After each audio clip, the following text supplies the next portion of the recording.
Je vais vous demander de me confirmer que vous m'entendez bien en utilisant le chat. Donc juste en me disant, en me signalant que vous m'entendez bien. Alors je vois plusieurs personnes qui sont en train d'écrire, donc déjà je suis rassurée, je ne suis pas toute seule derrière mon écran. Et vous êtes avec moi, super. Merci beaucoup. Alors, je vais démarrer ce webinaire. En préambule, je vais me présenter rapidement. Donc, je m'appelle Stéphanie Roels. Je suis coach experte en développement du leadership et de la confiance en soi, ainsi que des personnalités à risque.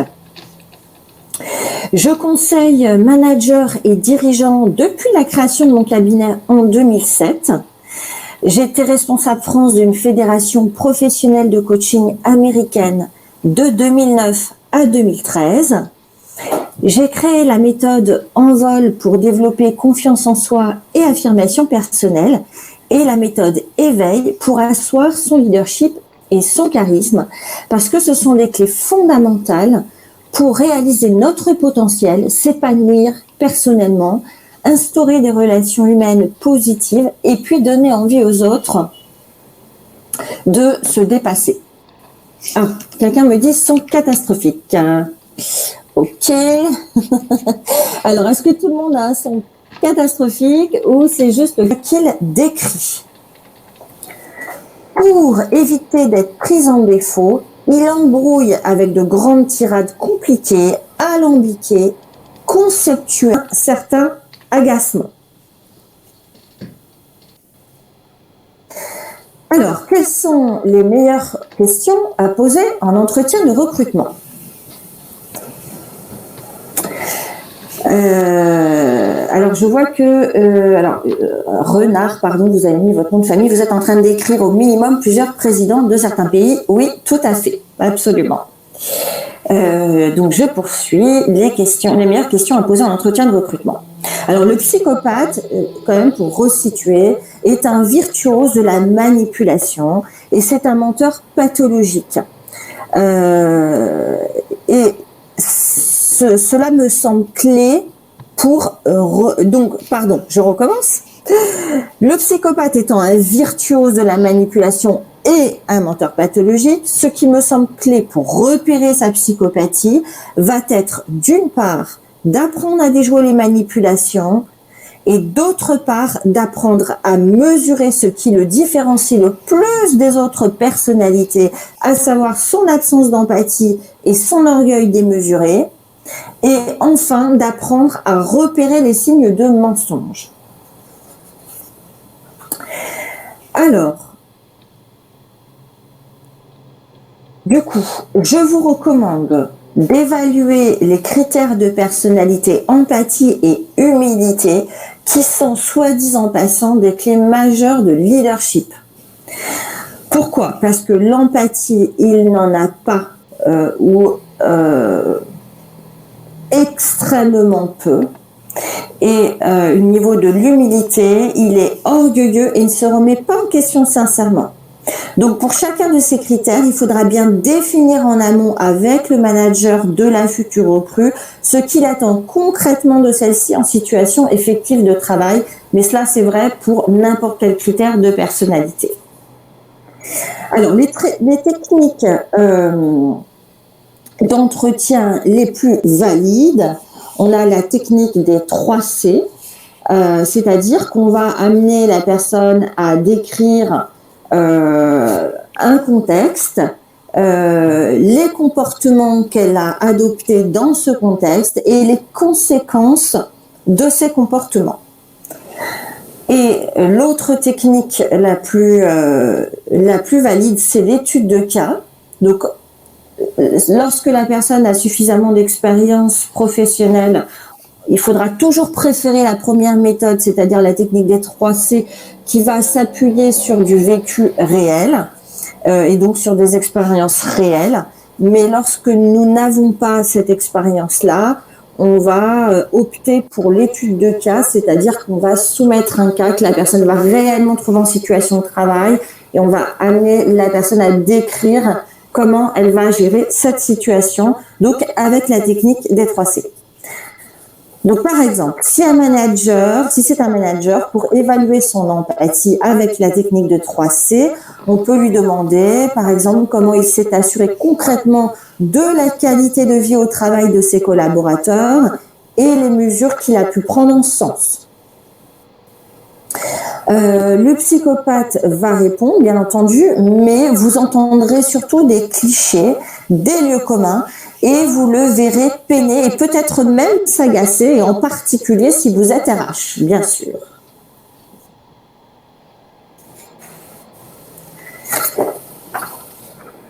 Concernant l'étude de cas, pour évaluer son empathie avec la technique de l'étude de cas, vous pouvez par exemple lui demander d'imaginer la situation suivante. Dans l'équipe, il y a un collaborateur qui ne respecte pas les procédures, il préfère conserver son ancien mode de fonctionnement. Les relations avec celui-ci sont difficiles car il est méfiant et nerveux. De plus, il a 20 ans d'ancienneté dans son poste et une influence certaine sur les autres membres de l'équipe. Comment pensez-vous gérer la situation concrètement? Alors, pour évaluer son humilité avec la technique des 3C, amenez-le par exemple à décrire ce que ses échecs et ses difficultés lui ont enseigné. Donc, par exemple, pourriez-vous me parler d'un échec ou d'une difficulté importante que vous avez rencontrée dans votre management? Qu'est-ce que cela vous a appris sur vous-même?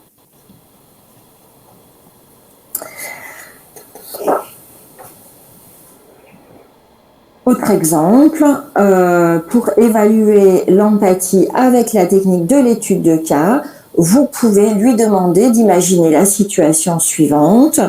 Dans l'équipe, il y a un jeune expert, il est très ambitieux et particulièrement brillant et pointu dans son domaine et nous souhaitons le fidéliser. Maintenant, il a une forte tête, un côté impulsif et peut avoir quelques difficultés avec l'autorité. Comment pensez-vous gérer la situation? Voilà des exemples de méthodes pour de questions types qui seront particulièrement efficaces. Voyons maintenant quelques clés pour déjouer leur tentative de manipulation. Le psychopathe se met naturellement en position de supériorité. Et c'est quelqu'un qui peut sembler bien sous tout rapport, tant de par une certaine allure que de par un comportement très courtois ou encore un discours truffé de principes et de grands idéaux. Par ailleurs, nous avons vu qu'il peut chercher à vous embrouiller. Donc, vous risquez fortement d'être déstabilisé, intimidé, voire charmé. Il faut donc se méfier de cette apparence qui peut être parfaite, ne pas se laisser étourdir et ne pas le laisser digresser. Par ailleurs, il peut provoquer le débat d'idées en vous demandant votre avis, par exemple, parce que comme c'est un bon orateur, cela lui permet de prendre l'ascendant sur vous. Donc, évitez de rentrer dans les débats d'idées. Gardez le cap sur votre process habituel. Posez les questions prévues. Et n'acceptez pas un discours vague ou alambiqué. Faites-lui tout clarifier factuellement.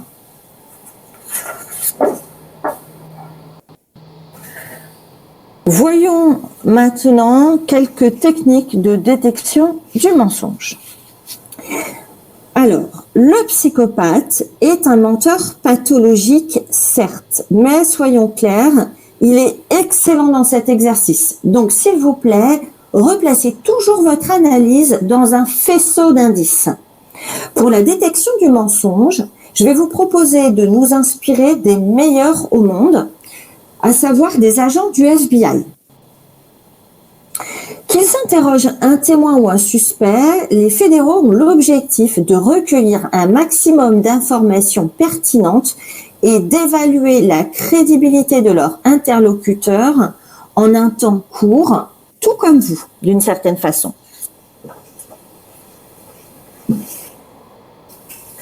Alors, premièrement, les conseils, donc ça va être ceci.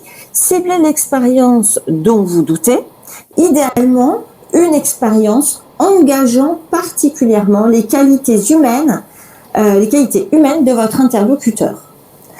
Adoptez une attitude d'écoute active, bienveillante et formuler des questions ouvertes. Et oui, nous ne sommes pas dans une série américaine et leurs méthodes ont beaucoup évolué. Demandez beaucoup d'éléments de contexte. Où, quand, avec qui, et d'éléments périphériques à l'événement. Demandez des informations potentiellement vérifiables comme des chiffres, donc des résultats, des durées, des effectifs, des lieux par exemple, parce que cela rend le mensonge plus difficile à élaborer pour le menteur. Vous pourrez alors observer un changement de comportement plus important que pour une personne sincère. Et vous pourrez donc percevoir des signes d'impatience, voire d'agacement. Alors, il existe bien des signaux non-verbaux de mensonge. Je ne vais pas les aborder ici, parce que ce ne sont pas les éléments les plus significatifs. Les 3 éléments les plus discriminants entre un discours sincère et un discours mensonger sont en fait des éléments de crédibilité.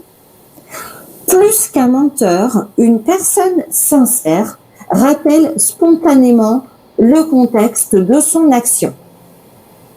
J'ai une petite inertie là avec mon diaporama qui est un peu trop lourd, je vous prie de m'en excuser. Donc ça va tout de suite. Hop, alors peut-être que je peux. Nous sommes au diaporama 41. Voilà. Hop. Bon, bah ça va venir. Donc c'est pas grave, je continue. Donc vous l'aurez compris, il vaut mieux apprendre à repérer des signes de crédibilité dans l'élaboration du discours, plutôt qu'à rechercher des signes de mensonges dans les signaux non-verbaux d'écoute, parce que c'est plus fiable et valide scientifiquement. Hein, donc je continue malgré la petite inertie dans mon diaporama. Donc plus qu'un menteur, une personne sincère va rappeler spontanément le contexte de son action, va admettre un manque de mémoire et va rapporter des récits de conversation. Donc ces 3 éléments, je vais les répéter parce que du coup vous n'avez plus le support visuel. Ces 3 éléments sont bien les plus discriminants entre un discours sincère et un discours mensonger. Pourriez-vous seulement me confirmer qu'à défaut de voir mon diaporama, vous m'entendez toujours, s'il vous plaît, en utilisant le chat? Oui, super, merci beaucoup. Donc je les répète puisque vous avez patience.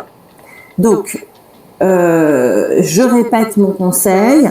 Faites passer aux candidats de multiples entretiens, posez des questions très proches, voire totalement similaires. 3e conseil, demandez une synthèse de ses motivations par écrit.